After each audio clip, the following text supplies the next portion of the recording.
All right, why don't we go ahead and get started? We got a Okay. lot of stuff to cover here in Okay. week number 3. So, week 3 is kind of the big one in talking about the Constitution and the 3 branches of government. So, we've got a lot of information to talk about. This is probably the biggest part of the citizenship interview. Most of the questions, if you think about the different sections of the test, I shouldn't say most of them, but many of the questions belong in this part of the test. So, got a lot of stuff to talk about. Let's jump in and start with the Constitution. Now, if you remember last week, we talked about this particular famous American, Benjamin Franklin. And Benjamin Franklin, of course, was very important in helping us sort of begin the United States. He was what we call the founding father, right? So he was very important. But what's really important is that he was part of an important group after the Revolutionary War. So if you notice, again, some of the things we said last week about Benjamin Franklin, he was a very famous American. He started the first free public library. He was the first postmaster general. He was a diplomat to the country of France during the Revolutionary War. But I really want to talk about the last two really quickly. The Constitution. He was very important in helping participate in the Constitutional Convention. The Constitutional Convention is what kind of helped put together our Constitution, our new form of government. And of course, another important fact is that he signed the Constitution. So, in talking about the Constitution, let's think about what the Constitution was. Well, first off, it is a very important document. So after the War of Independence or the Revolutionary War, we needed a new government. We had a government and it did not work very well. So the founding fathers, George Washington, for example, and Benjamin Franklin, they got together at the Constitutional Convention in the city of Philadelphia. And there they wrote the Constitution. Okay. Now, during this time, another very important person, his name was James Madison. Now, I mentioned James Madison's name last week. We'll talk about him in just a moment. Now, class, I told you last week there were 2 important dates you needed to remember. Can you remember the important date from last week? Anyone remember the important date from last week's discussion? I'll give you a hint. 4th of Independence July. Day. The 4th of July, but what year? 1777. 1776, right? So Edie's, looks like Edie's got the tattoo right here, right? It's got it there. Okay. So July 4th, 1776. So I told you there were 2 very important dates you needed to remember for the interview. Well, the other important date is 1787. That was the year that the Constitution was written. Now, the Constitution was written, it actually took them a little bit of time, not too long, but when we had to pass the Constitution. Now, if you remember last week, we said that there were originally 13 states. Well, 9 of those states had to pass the Constitution. Now, remember, we said that last week, this document, do you remember the Federalist Papers? When we talked about the Federalist Papers, you might remember last week I said the Federalist Papers were kind of a way to talk to the American people about the Constitution. That was the purpose of the writings, was to tell people what was in the Constitution. And that's because some Americans did not like the idea of a constitution. In fact, Thomas Jefferson, you might remember Thomas Jefferson, he didn't like the Constitution. He did not agree that we needed a constitution. He believed that the states, the individual states, should sort of be their own countries, right? Their own sort of governments. But anyway, the Federalist Papers were written to help pass the Constitution. They were passed, they shared them in the different places. People would read newspapers or they would read the letters, and then it would kind of change their minds. So, guys, in the end, they needed 9 states to pass the Constitution, but the good news is by 1790, now that date's not so important, but by 1790, all 13 states passed the Constitution. Okay? So that little bit of background information is very important. So again, some of the questions they will ask you about. When was the Constitution written? Well, that date, 1787. What happened at the Constitutional Convention? They wrote the Constitution, right? So these are some questions that you will see. And of course, remember from last week when we talked about the Federalist Papers, remember the Federalist Papers were written to support the Constitution. And the 3 people that were involved, James Madison, Alexander Hamilton, and John Jay. So a lot of names we have to remember for this particular interview. Now, one of the most important parts of the Constitution, and this is where we start talking a little bit about the details, is the Constitution begins with a very important part. It's called the preamble. Okay, now the preamble is kind of like the introduction to the document. So when you see the Constitution, you see this sort of introduction, this beginning. Now, guys, the first 3 words of the Constitution, we the people. We the people. That is very important. Now, of course, that's a question in the interview, but it's also important to remember that this document is telling everybody that the Constitution is for the people. We believed in what we called self-government. Now, remember, the Constitution, the United States Constitution, was not the first Constitution in the world, but it is the oldest Constitution now. When you think about other countries from Europe, other countries in South America, all around the world, the United States Constitution is still like the model for the constitutions written around the world. Now, later in our class, we're going to talk about what the Constitution explains. It explains how we elect our government. It also explains about the laws that we must follow here in this country. And in that first 3 words, in talking about we the people, well, that means that everyone's rights and freedoms, right, are protected by the law. So even if you are not a U.S. citizen, you do have some protections living in the United States. So for example, freedom of speech, well, that is one particular right that everyone has. So that is something we have to remember. The right to speak is something that is given to everyone living in this country. Now, over here on the right side, when we talk about this Constitution, we use these ideas of what we call the rule of law. The rule of law. So those words really have an important meaning. Everyone must follow the law. No person is above the law. So even the president, right? I know right now the president seems like he has a lot of power, but the truth is no one is above the law. So the idea here is everyone must follow it. We call it the rule of law. So the Constitution itself, we often call the supreme law of the land. Everyone must follow it. So in this case, when we talk about the Constitution, those first 3 words, we the people, are meant to represent the self-government that we have. Now, in thinking about the Constitution, we're going to talk a little bit about the organization of the Constitution. But first, let's see if you can identify the mistakes in these 3 sentences. So, for example, take a look at the first sentence. It says Benjamin Franklin was the youngest member of the Constitutional Convention. Now, guys, which word do you think is not correct in that sentence? Do you think Benjamin Franklin was the youngest member?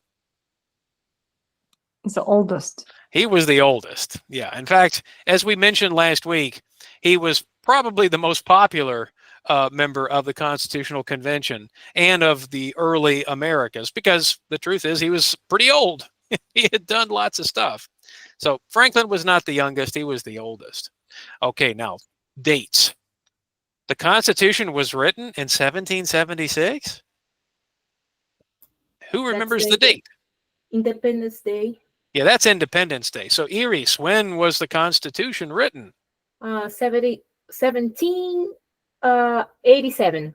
Wow. It's Iris, 11 years after. there you go. I like it. I like your thinking. Okay. All right. And then the final question here. The first three words of the Constitution are "Give me liberty." Are those the first three words of the Constitution? No. Who We can the remember? people. We The people. the people. All right. So we're off to a good start in thinking about the Constitution. Now, again, in this presentation today, we're going to kind of introduce the idea and then review a lot of the information that we're learning about the Constitution. So in thinking about the Constitution today, let's talk a little bit about it, and then we're going to kind of break it up into three parts, okay? So as we said before, the Constitution today, when we think of the Constitution protects our basic rights. The rights to freedom, for example, the right to speak. These are all things that we consider our basic rights. So, for example, when we talk about the law, right, when we talk about the law in our country, the Constitution is the most important. Now, every state, Kentucky, Ohio, Virginia, Tennessee, California, Texas, every state has its own state constitution. But the United States Constitution is the supreme law, right? So supreme, like the number one law, okay? So it's the supreme pizza. No, I mean the supreme law of the United States. So the idea here is that all other laws must follow the Constitution. So state laws have to follow the United States Constitution. So what does the Constitution do in general? Well, we can say it does two things. It protects the basic rights of Americans, and it helps define the government. Now, that's what we're going to talk a little bit more about in just a moment. Now, in thinking about the government, this is what we'll kind of stop with here for this part of the presentation, because we will talk about in just a few minutes what we call the three branches. Because in our government, we have three parts that serve very important roles. So let's review so far what we have learned in our first part of the presentation. Okay, so once again, the Constitution is the supreme law of the land. So the supreme law, the number one law, the most important law we have. The first three words of the Constitution, we the people. Those words are very important to everyone. And finally, as we said before, it kind of defines the government, sets up the government, and explains the rights and responsibilities of its citizens. So the things that we need to do living in this country. Now, again, all of you in this group, you also have some rights and some responsibilities. Even though you are not citizens, there are still laws you must follow, right? So they still apply to you. But the idea is that when you become a citizen, you have the full rights and responsibilities. Now, let's talk a little bit about how the Constitution separates the different powers. Some powers belong to the states. So, for example, Kentucky, right? Kentucky, Ohio, Virginia. Each state has certain responsibilities, and this is what the Constitution talks about. For example, the powers that belong only to the states, well, one important one. So some of you have kids, right? Some of you have kids in school. So one of the most important things we provide in the state level, education. Education is a responsibility of the state. So for example, if you move from one state to another, now I don't know, does anyone here, if you have children, have you moved to a different state before? Have you lived in different states? No? Everybody's pretty much been in the same No. one? Okay. Well, you will notice that if you were to move, right, if you move from Kentucky to Ohio, the school system would be a little different. There would be maybe some different requirements. That's because each state is responsible for education. So schooling is something that we consider to be a state responsibility, not a responsibility of the federal government. Another thing we consider, the police protection, fire protection. These are all things that states and sometimes cities provide, not the federal government. We don't have a national fire department, for example. All right, now this is a big topic, getting a driver's license. So have any of you taken the driver's test here in Kentucky? Has anyone had a chance to take the driver's test? Or maybe had to get yours? Yeah. Okay. Yeah. So if you go to Ohio, the driver's test is a little bit different. If you go to California, if you go to Texas, they're all going to be a little bit different. So driver's licenses are things that are state responsibilities, not the federal government. Finally, if you want to buy a house or start a business, again, those are the responsibilities of the state government, not the federal government. So again, we don't have to apply to Washington, D.C. to say, hey, I'd like to rent an apartment. No, those are responsibilities of the state government. So if you want to build a business, if you want to use a particular land in a certain way, those are usually state responsibilities. Now, for this part of the presentation, we're going to present some names. Now, I do not expect you to remember all of the names, but you will be asked some of these questions in your interview. So let's go through. Now, class, what I'd like to do is, I think, once again, everybody here is in Kentucky. Is that correct? Do I have any Ohio people? Okay, so, all right. So the idea here is let's focus just on the Kentucky answers. All right, that'll make it a little faster. All right, now, uh, these are the current governors of each state. Please remember that when you apply for citizenship, it might be a different person. Okay. For example, the Kentucky governor. This will be his second to last year, so he's almost ready to finish his second term. All right, now guys, if you'll do me a favor, turn on your microphones for a moment. Let's say the governor's name. Okay, so everybody, let's turn on our microphones. All right, so guys, the governor of Kentucky, his name is Andy Beshear. Everyone, let's say that. Andy Andy Andy Bashir. Bashir. Okay, so that is the governor of Kentucky. Now, we don't have to say the Ohio governor, so we'll just put an X through him, okay? But anyway, his name's Mike DeWine, but we don't need to know that. So you do need to know the governor of your state. Okay, Mm-mm. now, Jose, Uh-huh. you had a question? No. Okay, Sorry. all right. Now, the Constitution also talks about which powers belong to the federal government. So that's the government in Washington, D.C. So some of those powers belong only to the federal government. For example, money. Now, it'd be crazy if each state had different money, don't you think?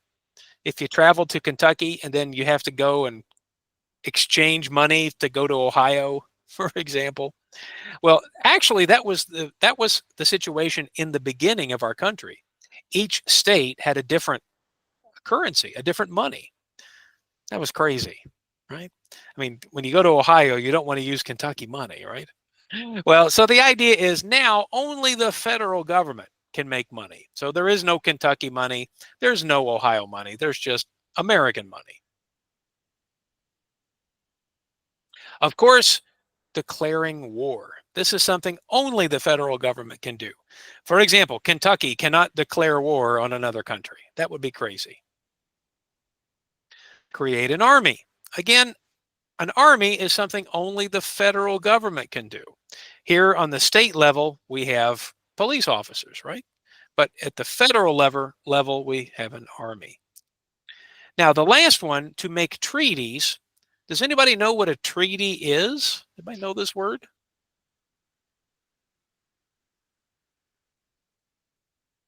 Any guesses? Okay. I know the what the treat means. Well, that's the word treat is part of the word treaty, but it's not it's not the meaning. It's not treat. No. Okay. But it does have something to do with relationships. Yes. So if I Mm. treat you in a good way, you treat me in a good way. But no, Mm. actually a treaty is an agreement between two countries to stop fighting, to stop a war. So when people sign treaties, it means they agree to stop fighting. Now, again, for the interview, you don't have to know that particular answer, but you do have to know at least one answer to that question. So in this case, we usually tell students, yeah, you could say print money, for example. That's usually a pretty easy answer to that question. Now, let's take a look at this next slide. In fact, I'm going to ask some of you guys to help me. So, Tanya, would you like to read this first paragraph here where it talks about the checks and balances? So, would you begin here with the founders? The founder of the United States did not want the president to have too much power. They did not want another kind like in England and or France. Okay, you did very well except for that one word. Not kind. King. King. King. King. Now, Yeah, Tanya, king. I know you think of me as the king of English, right? No, I have a problem with letter I. Okay. Well, you still did a good job. That was good. But I'm sure you think I'm the king of English, right? King of English class. Should I put a hand? Okay. Okay. Thank you, Tanya. So the founders, right? Those first people who created our government, they did not want a king. They did not want someone with complete power. They wanted to separate those responsibilities. So, Gada, would you read the next part for us? Yes, sure. Instead, they wanted to divide or separate the powers among the three branches of government. This means that each branch would have the ability to balance the powers of the government and to stop or check the powers of the other branches. Thank you, Gada. So those words that I've highlighted, do you guys see those words? Separate, balance, check. Those three words are very important. So again, they did not want a king. They wanted three branches that would act in an equal way. And each branch, each part would have specific powers and specific responsibilities. So the idea is with each branch, they would balance, right? They would balance each other. And sometimes if they needed to, they would stop, right? Check the power of the other branches.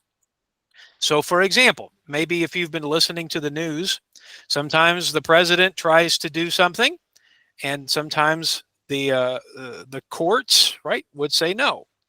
And then they would kind of balance each other out. That's how the United States government works. They did not want one person with all the power. They wanted to separate those branches. And that's what we're going to be talking about here in just a moment, how to separate those particular branches. So again, let's talk about that idea of checks and balances. So in discussing checks and balances, we're going to think about the organization of our government. Now, as we said before, each branch has specific responsibilities. So let's go back to that document we were looking at for just a moment. So as we said before, the Constitution says there are three branches of government. Now, once again, everybody, let's turn on our microphones. Come on, everybody, turn on the microphones. We're going to say these words together, okay? So the first one we're going to say is executive. Everyone, let's say that word, executive. Executive, Executive. Okay, the next word, legislative. Legislative. And the final word, judicial. Judicial. Okay. Now, when we say those words, what we're really talking about are probably the parts of government that you've seen on TV or hear people talk about. So, for example, from the executive branch, most people recognize the executive branch by the person who is the leader of the executive branch. Well, if you notice, the first letter is P. President. President and vice President. president. So, for example, the president is what we often think of as representing the executive. Now, the legislative starts with the letter C. Anyone have a guess? Congress. Congress. Very good. So, Congress is the second word. Okay. And then the third branch, the Court. judicial, Court. the court Court. system. Court. Excellent. Good job, Jose. Okay. Now, each of these branches, right? Each of these branches have separate powers. So when we said separate, that's what we were talking about, right?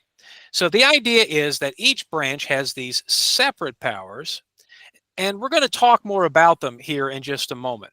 But remember, they have what we call equal power. Now, that's kind of confusing. They have equal power, but they can't do the same thing. The Congress, for example, can't run the country like the president. Okay. So when they say equal, they don't mean the same. They're not the same. What they have is they have the ability to balance each other. So if one branch tries to do too much, well, then another branch can kind of balance their particular power. So the idea here is that no branch has more power than the other branches. Now, the truth is, some people don't agree with that. Right now, for example, the president, as you know, President Trump, the president is trying to say, I should have more power because I'm the president. So I think what you'll notice right now is many people are kind of, fighting or arguing about who really should have more power. Is it the president? Is it Congress? Is it the court system? This is, again, this has happened a lot in our history. So in thinking about this balance, right, sometimes the balance doesn't happen in one day. Sometimes the president fights and fights, and then Congress fights and fights. It might take 2 years, 5 years, might take 10 years as we continue to have these changes in our government. But in general, the powers balance each other. Okay. That's what we're going to talk a little bit about here in just a moment. Okay. So I know sometimes it sounds like, President Trump, talks all the time, right? We see him on news every day. But the idea is they balance each other, right? That's, again, eventually how it works. Well, okay. But it may not take 1 year. It might take 5 years. So it is a big question for a lot of people.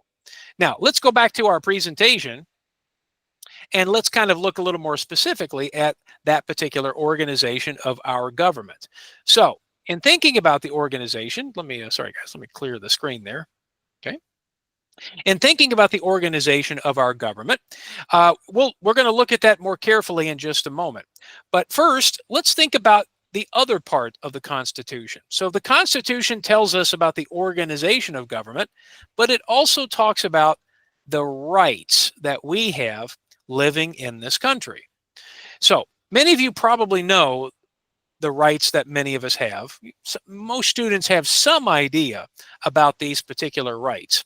So let's click on the link.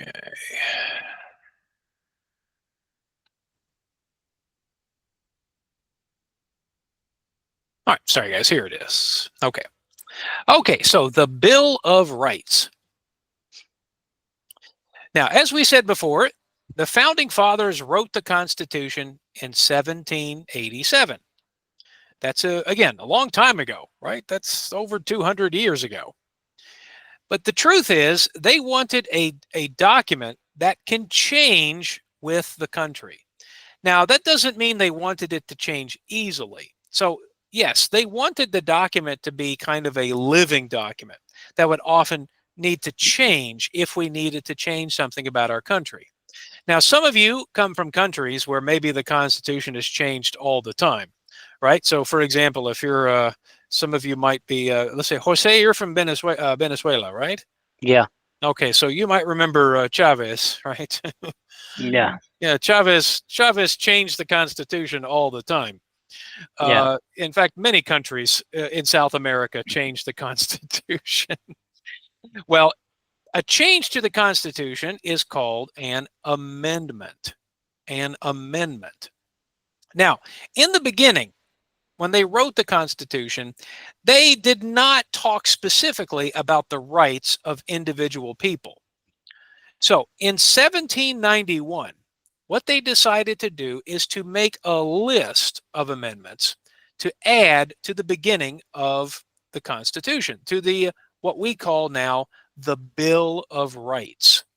So the Bill of Rights are those first 10 amendments to the Constitution.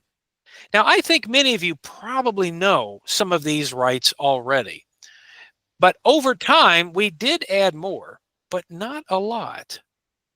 In fact, over the years, we've only added 17 more amendments. So think about it. In 200 years, we have changed the Constitution only 27 times. So, not a lot.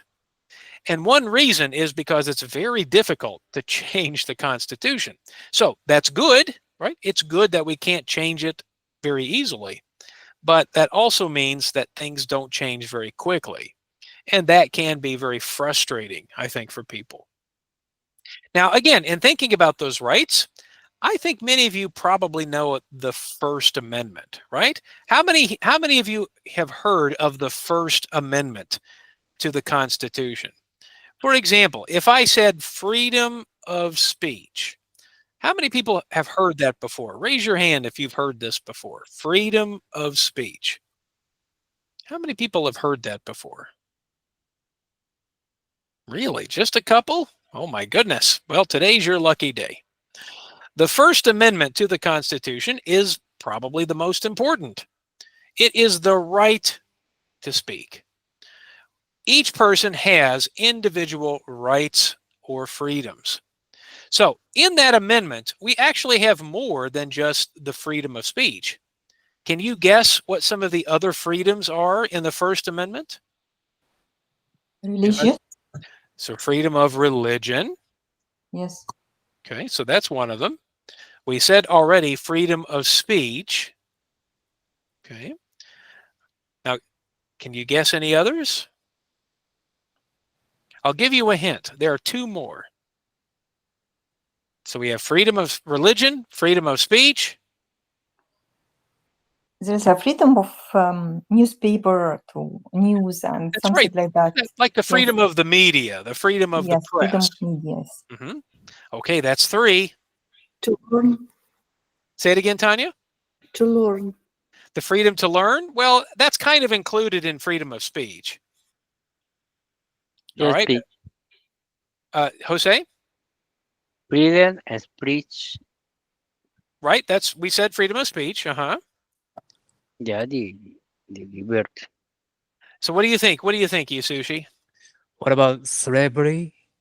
Well, that part was not included in the Is that no? original Constitution. That came Okay. late. That did come later. Yeah. Okay. Well, I'll help you guys. So one of Kind the of protest. problems. Now you're close. Yes, the freedom to basically called assembly. Mhm. Now we often put assembly and petition the government in the same sort of idea. That means you have the right to protest, right? The freedom to say and to talk about your arguments, but also you have the freedom to basically ask the government to change. So for example, you can protest, you can write letters, you can call your congressman or your senator if you have any problems. Now I'm going to tell you right now, my wife loves to call. She loves to call her representative and senator all the time. So when there's something wrong, my wife gets on the phone and she says, I have a problem. Now, of course, if millions of people are calling their congressmen and senators, they're not really going to answer you specifically, but people can send emails, people can protest. So the idea is in that First Amendment, class, take a look at it again. These are very important things, aren't they? Freedom of religion. So to practice any religion or to practice no religion. Freedom of speech, to say what you want in public. Now, they call it freedom of assembly. Assembly means like to get together peacefully to talk about problems and ideas, right? That's kind of a protest. Freedom of the press. So, like you said, God, of the media, right? Newspapers, television news. And then finally, the freedom to petition the government. So, again, calling the government, protesting the government, asking the government to change. And sometimes it works. Not all the time, but sometimes it does. So I think many of you probably know many of these particular freedoms as well. That First Amendment is really, really important. Okay. Now there's a little game there, but we're not going to play it. Okay. Now we have other amendments too. For example, when we think about voting, right? This is something we're going to talk about more in a later class. But when it comes to voting in the Constitution, we actually have 4 amendments. Remember, we said there were 27, right? 4 of those amendments are talking about voting. Now, Yasushi, you mentioned slavery. That's something we're going to talk about next week. But one of the freedoms of voting is that people were no longer slaves, that anybody, right, who was a citizen could vote. So that was one of the amendments, was kind of referring to the end of slavery. But if you look carefully here, these are the 4 amendments about voting in our Constitution. So as we said before, a male citizen of any race can vote. Now, that's the one about slavery. Okay. Now, of course, ladies, good news. Good news. Women can vote too now. That's true. That happened almost 105 years ago. Okay. So don't worry, we didn't forget. Also, you don't have to pay to vote. So you can't be required to pay money directly to a place to vote. Now, I think most of you probably know this one. This is one that we usually say to students to use as an answer. So in the question, which can you name one of the amendments on voting? I normally tell students, use this one as your answer. You must be 18 and older. So in this case, it's true. Before this amendment, there were younger people voting. And I don't know, guys, do you think a 14-year-old should vote? I don't know. That seems pretty young. I don't know that 14-year-olds know the answer. Now, one thing to remember is, as a citizen of the United States, one very important right that we have is voting. And remember, class, you cannot vote in a national election, in a federal election, if you are not a U.S. citizen. You must be a U.S. citizen to vote in a national election. Some states make it very illegal for you to vote if you're not a citizen. Some people go to jail for a long time and pay lots of money if they are caught voting. So remember, only after you become a citizen can you vote. Now, of course, remember, women, it took women a long time to get the right to vote, but they finally did. So again, in thinking about these 10 amendments, right? These 10 amendments. So let's take a look real quickly and see if we can find the mistake in each of these sentences. So I think I helped you already with the first one. Take a look, class. There are 6 amendments to the Constitution about who can vote. Did we say there were 6 about who could vote? 4. There were 4. Now remember, you don't have to know all 4 of them. You just have to know one of them. Okay, look at number 2. Freedom of religion means you cannot practice any religion. Is that correct? You cannot practice? You cannot, you can't. Yeah, so in this case, you can practice any religion, or you can practice no religion, if that's your choice. All right, what about number 3? What can we say about number 3? 18. Yeah, so not 21. I know sometimes we hear numbers, right? But 18 is the voting age in the United States. What about number 4? Going to university is one right only for U.S. citizens. Is that correct? What is No. one right that's only for U.S. citizens? Voting. Yeah, voting is that right. Going to university, no, you don't have to be a citizen to do that. And the last part, the first 10 amendments are called the Declaration of Independence. Oh, that's clearly not correct. It's the Bill of Rights. Congratulations, Edie. The Bill of Rights. Now remember, this word bill is not talking about like the bill at a restaurant, okay? So you might say, I want the bill or the check, right? You get a bill in the mail. That's not what the word bill means in this context. A bill means like a list of things. So in this case, it's kind of like a list of rights. All right, very good. Okay, now, as I said before, we're going to get into the idea of the government itself. So let's return to our presentation and let's review the idea of those amendments. So once again, with the Constitution, we said that you can change the Constitution with amendments. Amendments are changes that can be made, but remember, that is very difficult to do. Now, if you remember, we said there are 27. So that's not a lot. The last change to the amendments, this is true, the last change to the Constitution was in the 1990s. That's a long time ago. So it is not easy to change the Constitution. But remember, the first 10 amendments are called the Bill of Rights. Now remember, the First Amendment, like we said before, freedom of speech, religion, assembly and petition, which means to gather and protest the government, and the right of a free press. The idea that we have freedom of the media. And remember, freedom of religion means we can participate or we can choose not to have a religion.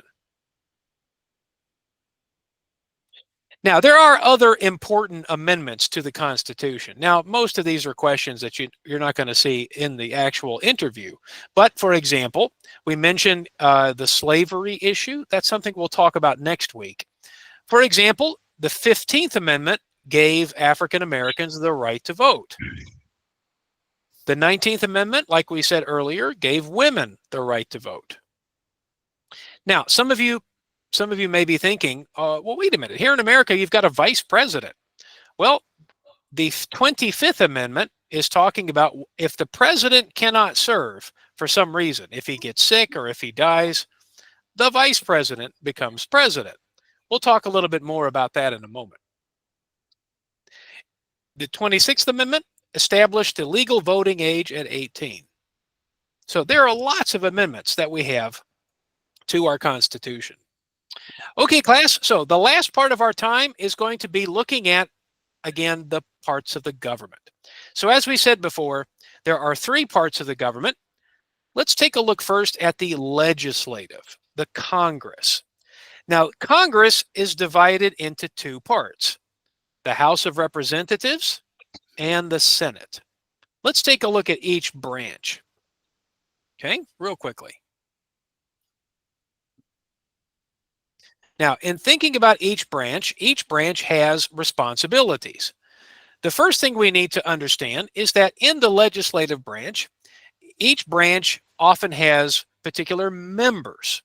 That's the next thing we're going to look at. So let's take a look.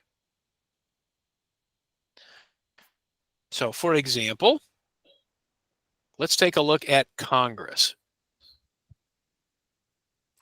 So first, as we said before, there is the Senate and the House of Representatives. Now, guys, there are a lot of numbers here we're going to talk about. So real quickly, let's take a look at them. So the Senate is the branch where people serve the longest. First off, there are 100 members of the Senate. Okay, so that's an easy number to remember. Each state has 2 senators. Kentucky has 2 senators. California has 2 senators. A senator represents everybody in that state. Okay, so it doesn't matter if you're a big state or a small state.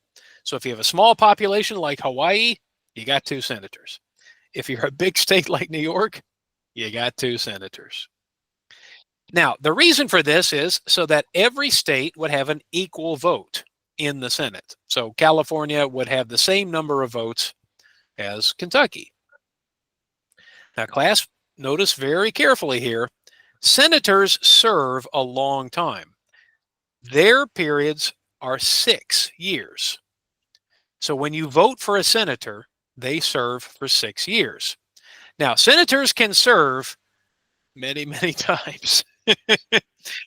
We have a senator from Kentucky, okay? So I'll talk about him in just a moment, who's been serving for over 30 years. We have lots of people in the Senate who have been here a very, very long time. Too long, actually, far too long. But remember, voting for a senator is a very important right. So every 6 years, we have to vote for senators. Now, don't worry, we're going to talk more about who your senators are and who your representatives are in just a moment. Okay? Now, let's move on to the other house, the House of Representatives. Now, this house has a much more kind of a stronger connection to the people they serve. And that's because there are 435 voting members.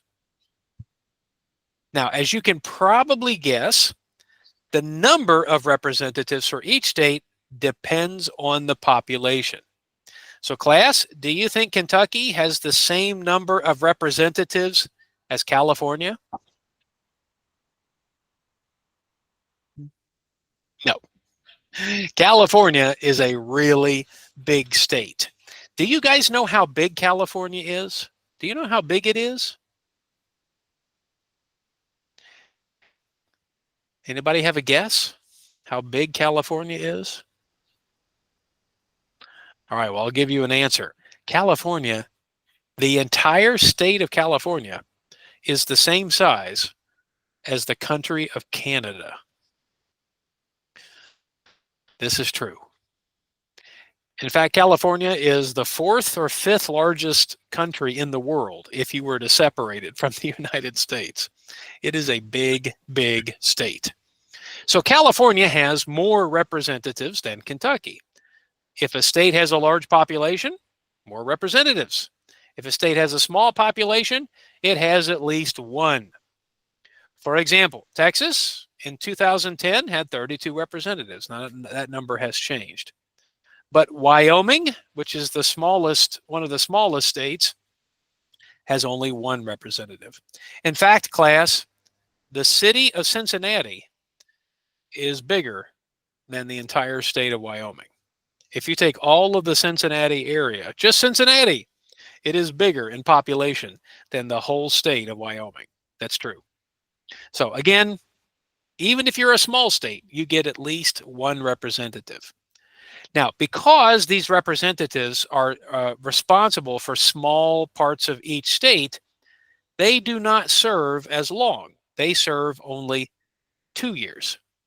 So in this case, their terms are very short because if the people don't like their representatives, they only have to wait 2 years and then try to vote them out. So again, voting for your House of Representative member, very important. Now, of course, Congress has certain responsibilities. Let's take a look at them. So in the Congress, we do have a person who leads the Congress. I'll talk about that in just a moment. So this document's a little old.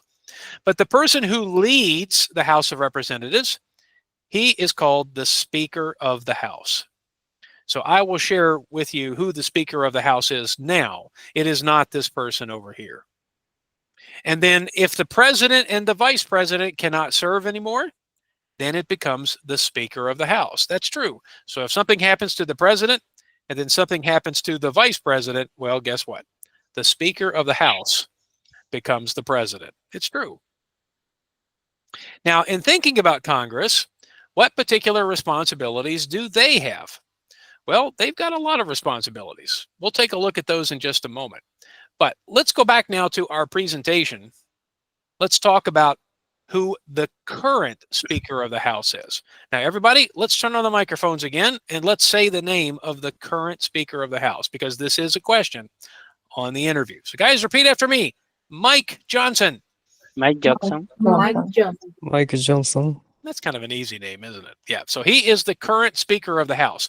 Now, if you notice, class, you probably notice that many of these people are going to have these letters after their name. So, for example, Jose, the R means Republic. Republican. So many of the people we're talking about here are Republicans.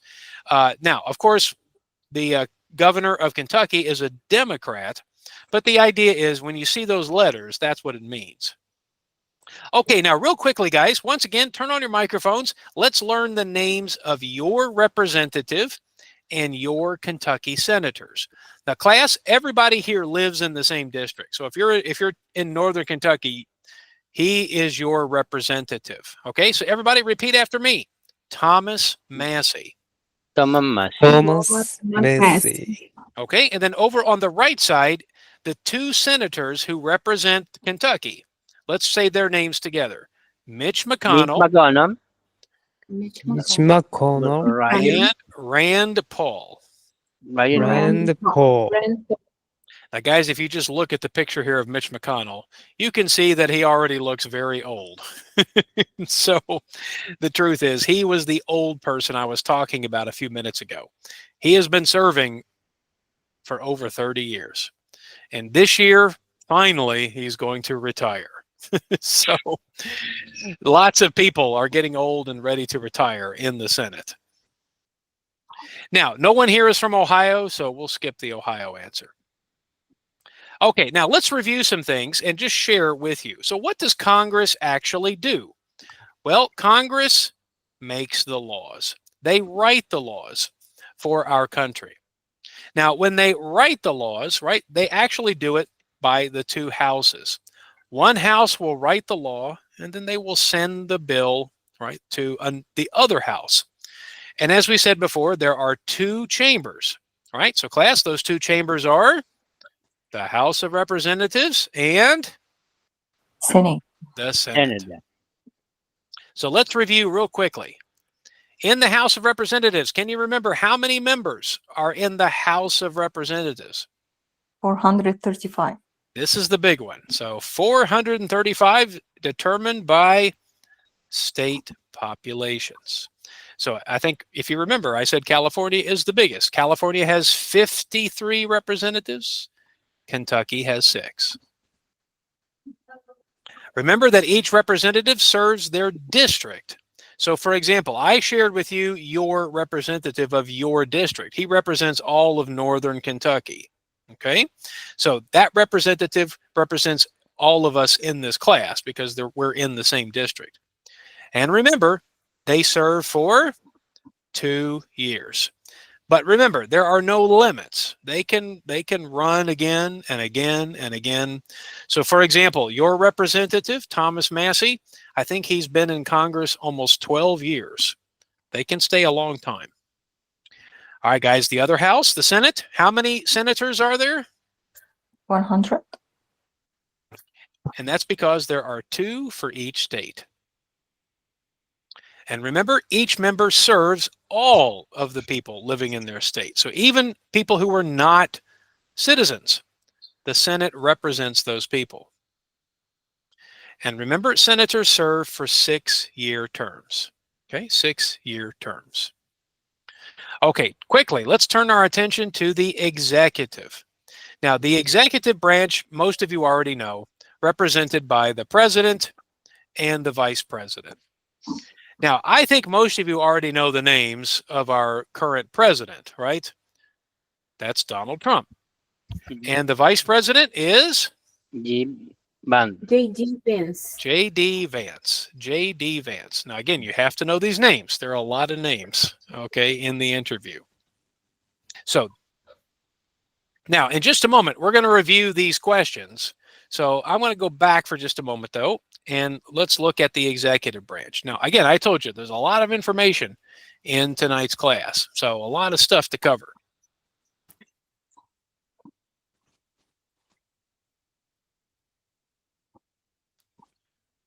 So, as we said before, the executive branch, right, is basically the president. Now, what does the president do? Let's take a look. So, real quickly, the president has many responsibilities. Take a look at these examples here. The president is what we call the commander-in-chief. That means the president is the leader of the military. Yes. The president can sign a bill into law. Now, a bill is what Congress writes. They write a bill, they pass the bill, they send it to the president. Now, if the president likes the bill, the president signs it, it becomes a law. But if the president does not like it, then the president can veto the bill. Yeah. So veto means to say no. Now, when the president vetoes the bill goes back to Congress, and then Congress can try to pass the bill again. So it's part of that balance, right? That check and balance that we have. Now, also another important responsibility, the president represents the United States to other countries.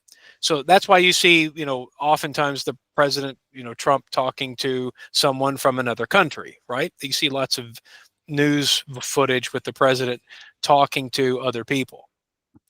Now, the president is responsible for the executive branch. So the president can choose people to give him advice. And that particular group we'll talk about in just a moment. Okay? So that group is called the cabinet. Now, not the kitchen cabinet. Okay? No, it's called the president's cabinet. But of course, the president makes important decisions, but needs help. Those advisors are what make up the cabinet, the president's cabinet. Now, the cabinet members, they're in charge of different departments. Now, class, oftentimes in the interview, they will ask you about the different departments in the cabinet. So, for example, let's take a look at a couple. We have the Department of Education, though that's probably not going to be here for much longer. Who knows? And the people who lead those departments are called secretaries. So we have different secretaries. Now, we will look at all of the members here over on the left side. So everyone take a look at the different cabinet members. We have the Secretary of Agriculture, Secretary of Transportation, Secretary of Defense. Again, the Secretary of Education, though who knows how long that will be. Those are some examples. Now, I'll show you the complete list in just a moment. Now, finally, when it comes to the president, you probably know this already, but we elect our president every 4 years. And the month we elect the president is November. So in November, that's often election day. That's when we go to the polls to vote. So we elect the president in November, and then the president will take office in January. And remember, presidents serve for 4 years, but they serve for 2 terms maximum. So after 4 years, the president can decide to run again. If the president wins, they can serve another term. So for example, this president here, President Bush, he served for 4 years. He ran for election. He became president again. So he was president from 2001 to 2009. Now, sometimes presidents cannot serve. We've talked about this already. Sometimes the president resigns. Sometimes the president dies. But remember, if the president cannot serve any longer, who becomes the president? Vice The President. vice president. The vice president. And then if the vice president cannot serve, do you remember? House of Representatives. Well, you're close. The Speaker of the House. The Speaker of the House. Now, just notice this says this has never happened in American history. Okay, so just remember that's probably not going to happen. Okay, so let's go back to our presentation. So again, we mentioned President Trump. We mentioned Vice President Vance. So again, who is in charge of the executive branch? Well, we said the president. The president is the leader of the branch. All right, class, here's a question. We elect a president for how many years? 4. 4 years. And for a maximum of 2 terms. Wow. Now, class, you may have heard President Trump wants to run for another term. That may be a joke, who knows, but he can't do it. Okay, number 3, we've already answered. If the president can no longer serve, the vice president becomes the president. Okay? All right, now guys, do you remember this person? If the president and vice president can no longer serve, who becomes the president? Vice President The- Senator. The Speaker of The the House. Speaker of the House. And remember, that person is Mike Johnson.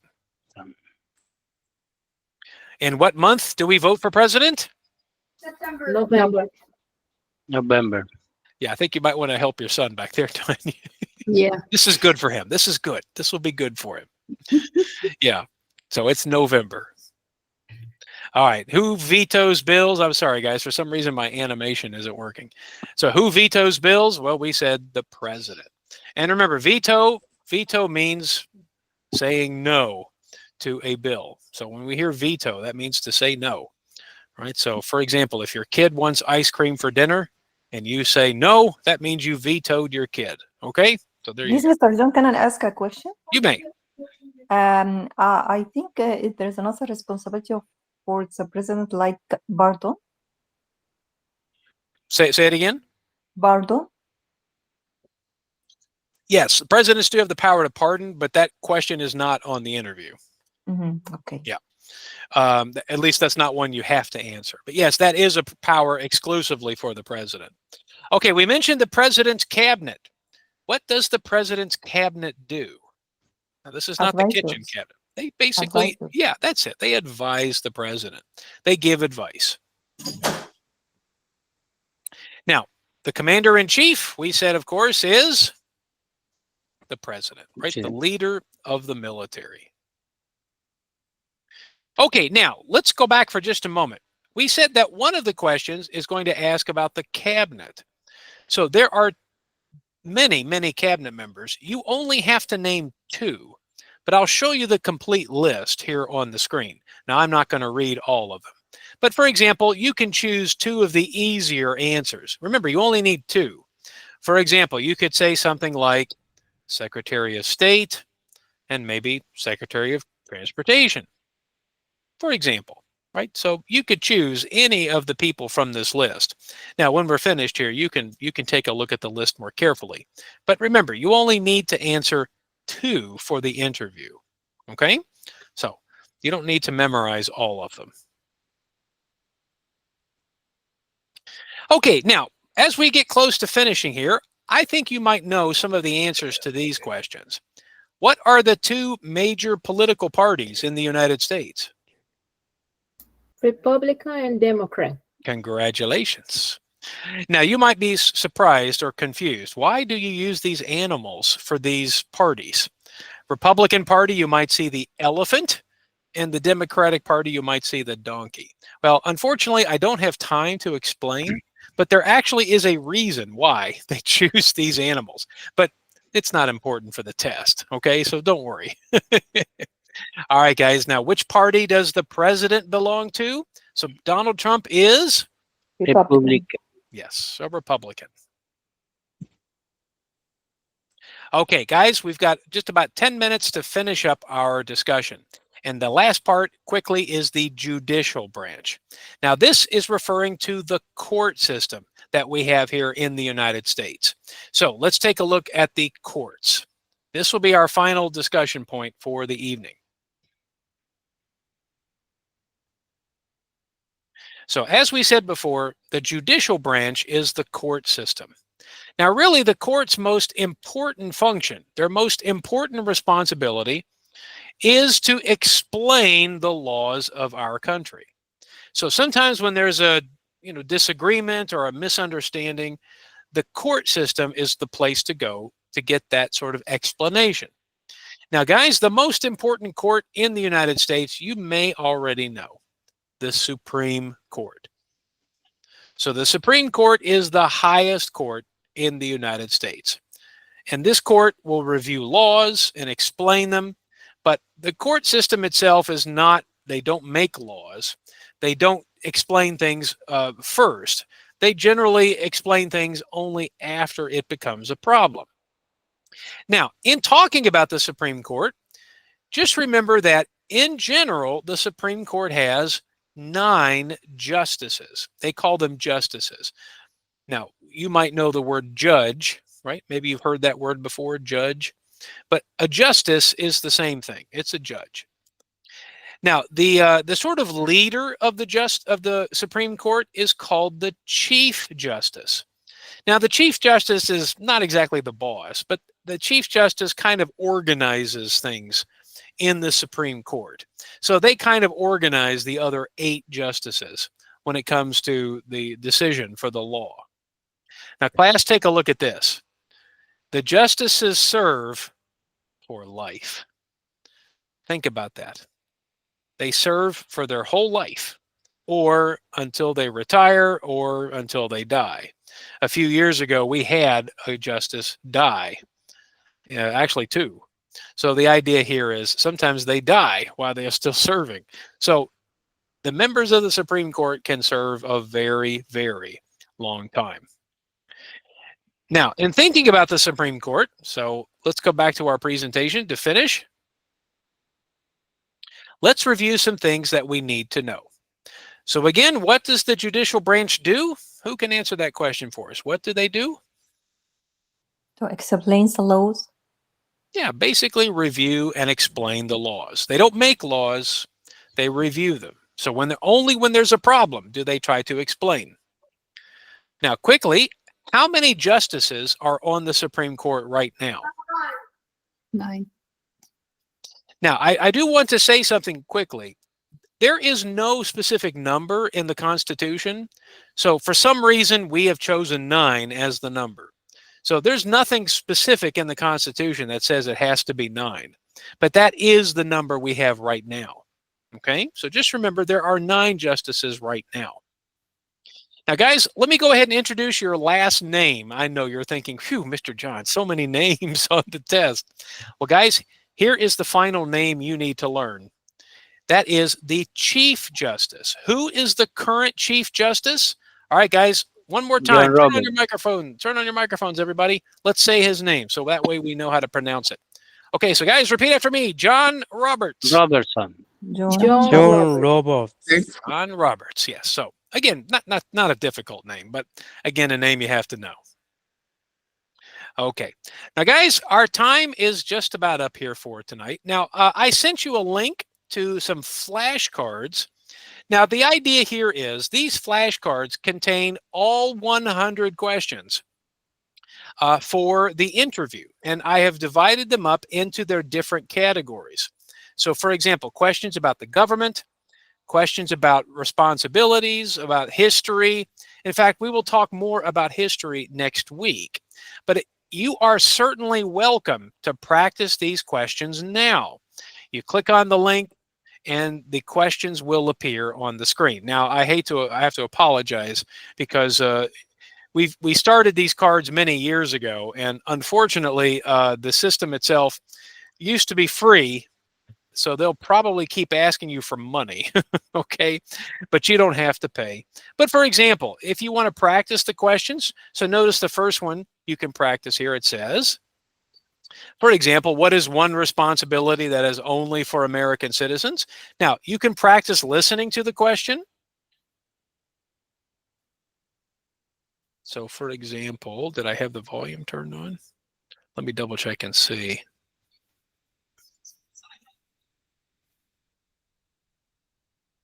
I may not have the volume turned on. Let's try it again. What are 2 rights of everyone living in the United States? There it is. And then you flip the card. Freedom of expression, freedom of speech, freedom of assembly, freedom of religion, the right to bear arms. So for example, you can listen to the cards, you can practice with them. What do we show loyalty? I've shown you links to YouTube videos where you can practice with these. But if you are getting close to practicing and preparing for the citizenship interview, this is the time to start practicing. Okay, so we're introducing the topics here in class, but it is your responsibility to review those questions because we cover a lot of information here in these 5 weeks. Now, next week, we're going to go back and talk a little bit more about some history. We're also going to talk about the reading and writing parts of the interview. So that will be next week. So class, do I have any questions before we finish up here this evening? Thank you, Mr. Okay. All right, guys. Well, once again, if you have any questions, you're certainly welcome to email me. But as you can see, it's a lot of information. So hopefully this was helpful, but please keep practicing if it is your turn to start applying. All right, guys. Well, we finished week 3. We've got 2 more weeks to go. We'll see you next Tuesday. Thank you. Thank Thank you. you. Thank you, Dodong.